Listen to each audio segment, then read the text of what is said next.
14 channels, 14 different names, one single framework, and the same 4 talking points recycled across all of them.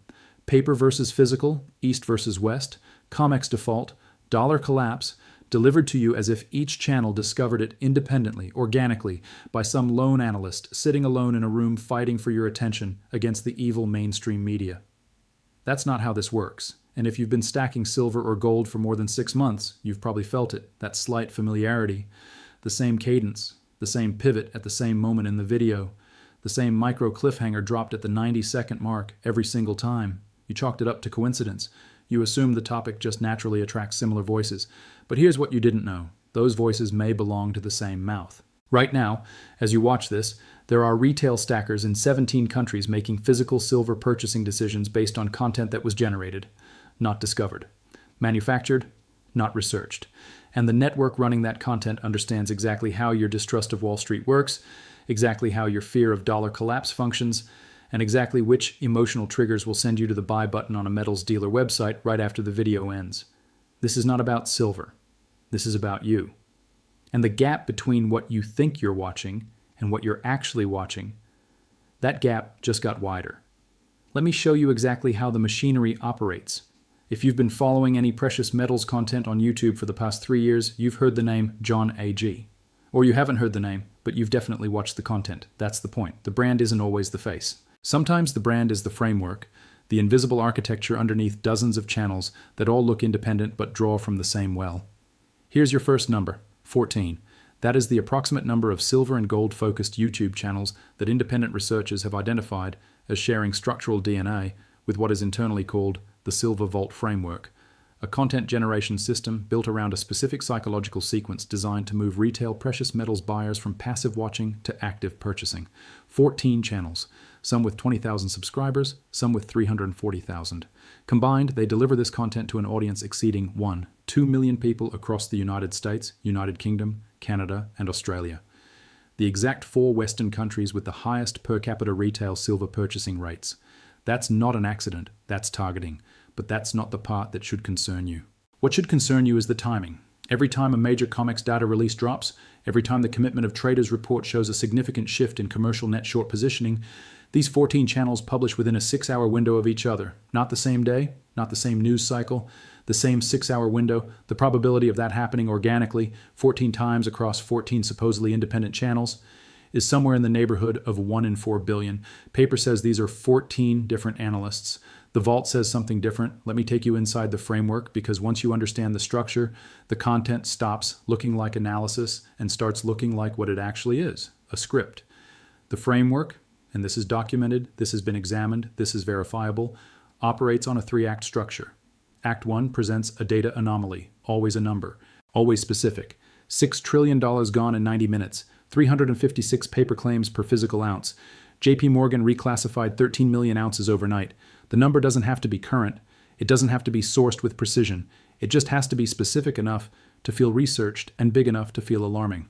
Act 2 connects that anomaly to a larger institutional villain, JP Morgan, the CME Group, the Bank of International Settlements, the Fed. The pattern is always isolated anomaly, then systemic conspiracy, then you, the retail viewer, as the final victim in a rigged game. Act 3 never resolves. The video ends with a question, not an answer. A cliffhanger pointing to a future video that will, conveniently, also not resolve. And between each act, a subscription prompt, embedded naturally, timed to land right after the emotional peak. This is not journalism, this is engineering. Now here is where John A.G. enters the picture, because the name is both more and less than you think. If you've been watching these channels, subscribe right now, by the way, because this is the kind of analysis you will not find anywhere else. If you've been watching these channels, you've probably seen the initials. AG, that's the chemical symbol for silver. Argentum, Latin root, from the Sanskrit word for shining. The brand identity is baked into the name. You're meant to feel like you found a kindred spirit, a fellow stacker, someone who speaks your language because they live your values.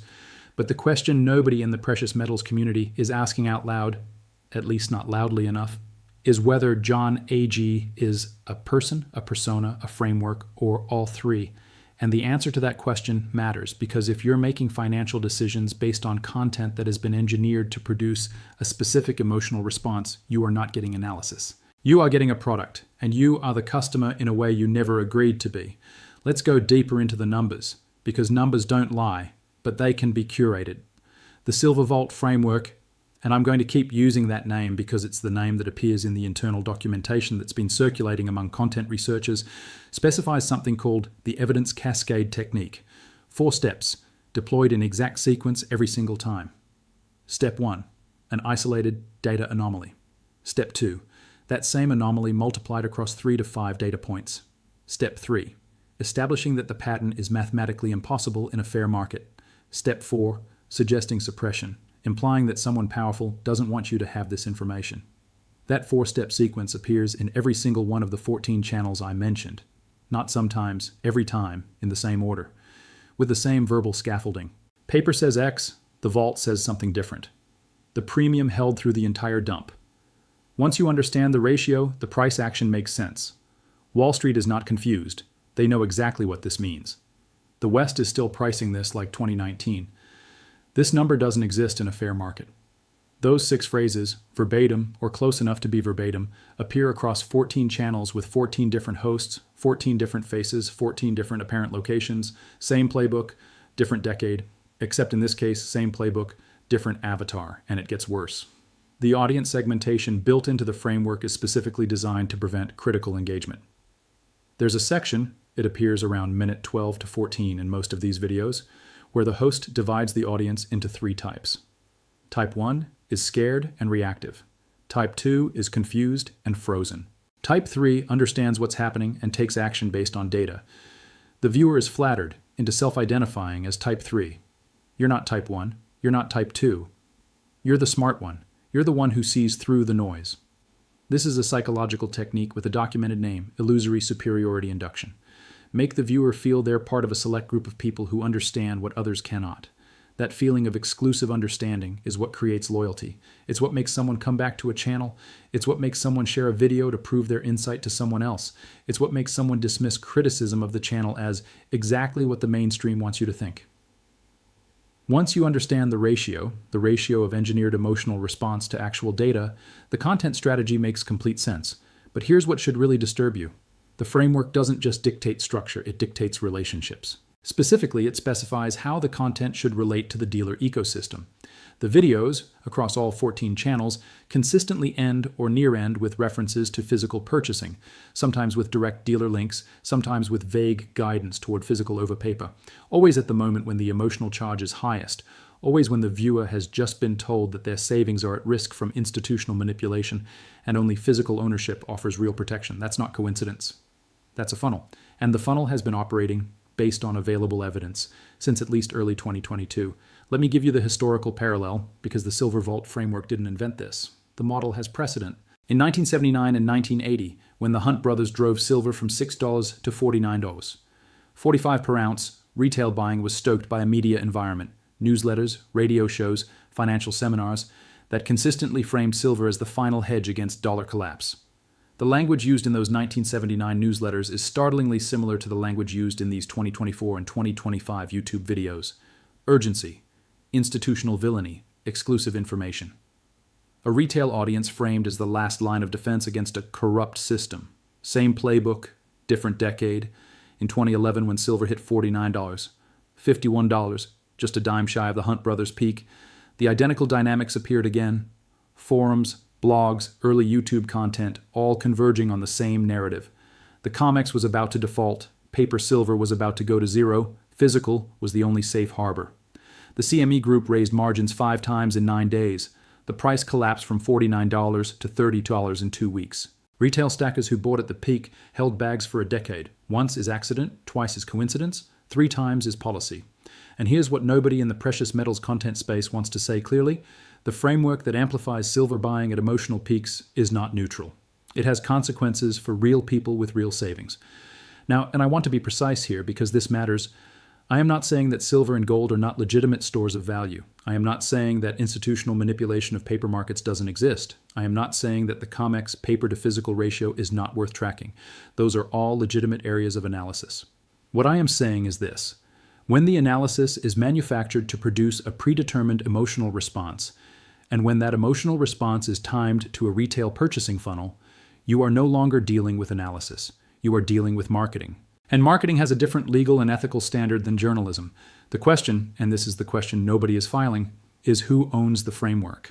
Here's what filed at 3 a.m. that nobody is talking about.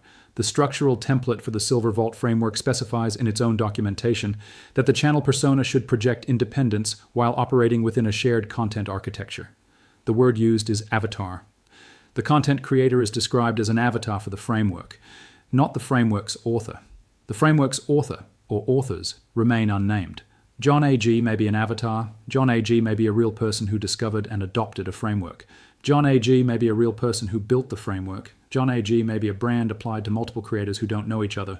The paper says there's one John A.G., the vault says something different, and this is where the pattern becomes genuinely strange. Because if you search the name John A.G. across YouTube, you find something unusual. The channels associated with this persona or this framework don't cluster geographically.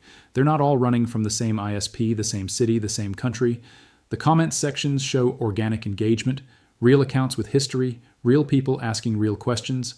That's not what you see with bot-inflated channels, which means one of two things is true. Either the framework has been genuinely adopted by independent creators who found it useful and applied it without formal coordination, which is possible because content frameworks spread organically in creator communities.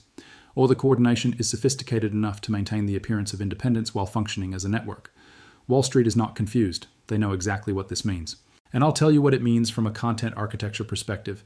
Whether the coordination is formal or informal, the effect on the viewer is identical. 14 channels reinforcing the same narrative creates a reality, not because the narrative is true or false, but because saturation is its own form of credibility.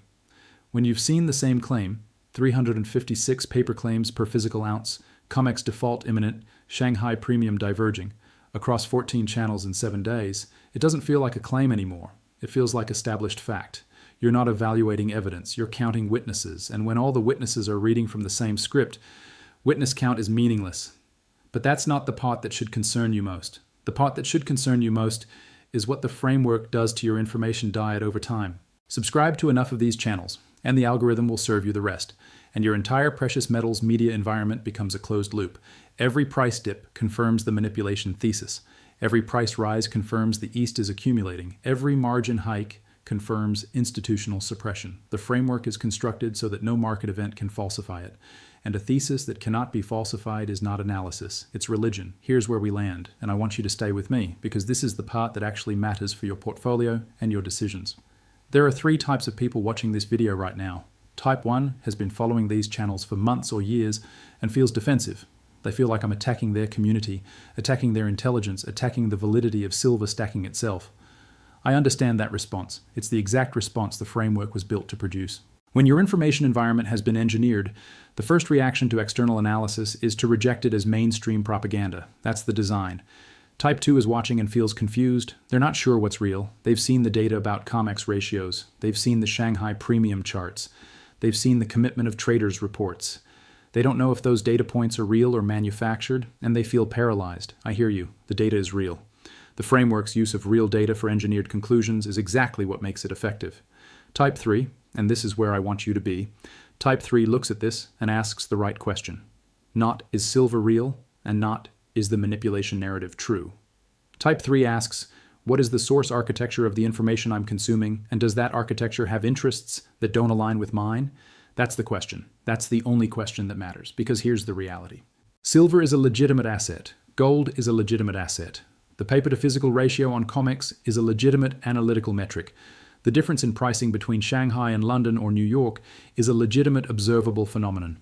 Institutional behavior in futures markets is legitimately worth tracking. None of that is the issue. The issue is that legitimate data, filtered through an engineered narrative framework, deployed across a coordinated or semi-coordinated channel network, timed to a retail purchasing funnel, that's a different thing than analysis. It may produce the same conclusions as genuine analysis in some cases, but it produces those conclusions not because the evidence demands them, but because the framework requires them. And when the framework requires a conclusion and the evidence doesn't support it, the framework wins. The evidence gets shaped. If you are in this content ecosystem right now, here is what I want you to understand. This is not financial advice, your money, your decisions, but this is information architecture advice, and you need it. Verify primary sources, not the channel that cites the source, The actual COMEX warehouse reports, available publicly at CIMA Group. COMERS, the actual commitment of traders reports published weekly by the CFTC. The actual Shanghai Gold Exchange data, available through the SGE's own publications. These documents exist, they're not hidden. When a YouTube channel tells you something is in those documents, go read the documents, every time. Cross-reference across incompatible ideologies. If you only consume silver and gold content from channels that share a framework, even unknowingly, you're in an echo chamber. Find the bears, find the critics, find the people who think gold is overvalued and silver is an industrial metal with a supply-demand problem. Read them. You don't have to agree with them. But your thesis should be able to survive contact with the best counter-argument, or it's not a thesis, it's a preference. Track the outcomes.